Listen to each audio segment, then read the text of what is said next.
On va parler musique avec Joe Hume. Et alors ce matin, musique et cuisine, si j'ai bien compris. Eh oui, parce que je sais pas vous, mais personnellement, moi j'ai toujours pensé qu'il y avait quelque chose d'assez comique à imaginer les stars du rock et de la pop en train de cuisiner.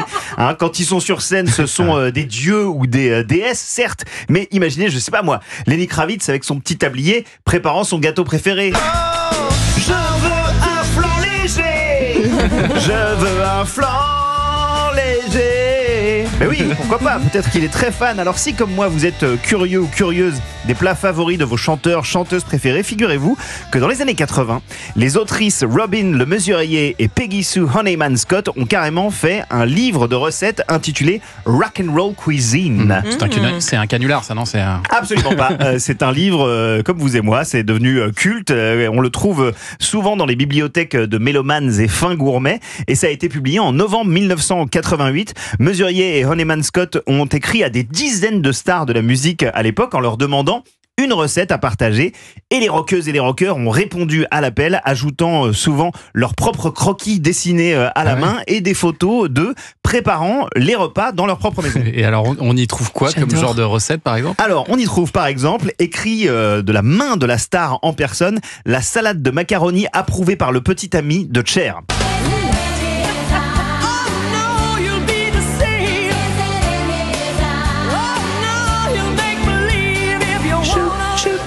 Alors elle met du thon, de l'olive, des tomates, des aromates et le secret de Cher pour rendre ces mecs accros, c'est elle qui le dit, une touche de mayonnaise très légère maison pour que les pâtes ne collent pas.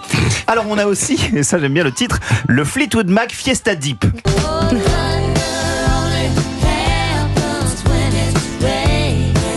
Ça c'est Fleetwood Mac.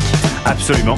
Et la recette, écrite, tapée à la machine cette fois-ci par la chanteuse Stevie Nicks, c'est le mélange idéal pour y tremper vos tortilla chips, une purée de haricots rouges à la crème fraîche, chili, tomate, cheddar, émincé d'olive. Pas mal, c'est original, ça change du guacamole. Voilà, surtout qu'aujourd'hui l'avocat c'est quand même un des aliments qu'on nous conseille de manger un petit peu moins fréquemment en rapport à l'impact de son importation sur l'environnement. C'est donc cool d'avoir des alternatives, je trouve. Et pour finir, ma recette préférée, c'est celle de Rod Stewart.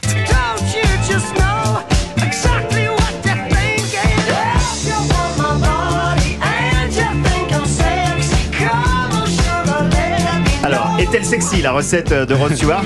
Vous m'en direz des nouvelles. Il nous propose la recette de ce qu'il appelle le sandwich de gueule de bois, disant texto dans le livre, c'est lui qui s'exprime. Ce plat, bien que savoureux, est destiné aux infortunés qui, comme moi, se retrouvent paumés avec une barre sur le crâne un matin au milieu de la cuisine. Je ne sais pas vous, mais moi je m'identifie quand même assez fort à cette... On n'a pas trop de mal à vous identifier, voilà. Effectivement. Et on y met quoi dans ce sandwich alors écoutez, c'est très simple, du pain complet, huile d'olive, jambon tranché très très fin et 2 œufs au cas où vous en feriez tomber un, rapport à la gueule de bois, à déguster de préférence dans un fauteuil, le journal du dimanche à la main, prêt à décuver, dit Rod Stewart, le retour sur expérience d'un véritable professionnel. Bref, Rock and Roll Cuisine, c'est une pépite, on peut le trouver d'occasion, à prix raisonnable sur le net, aux alentours de 40-50 €. C'est vraiment une pépite. Et bon appétit, bien sûr. Bien sûr. Merci Joe Hume, qu'on retrouve demain et dimanche à 21h dans les années Top 50.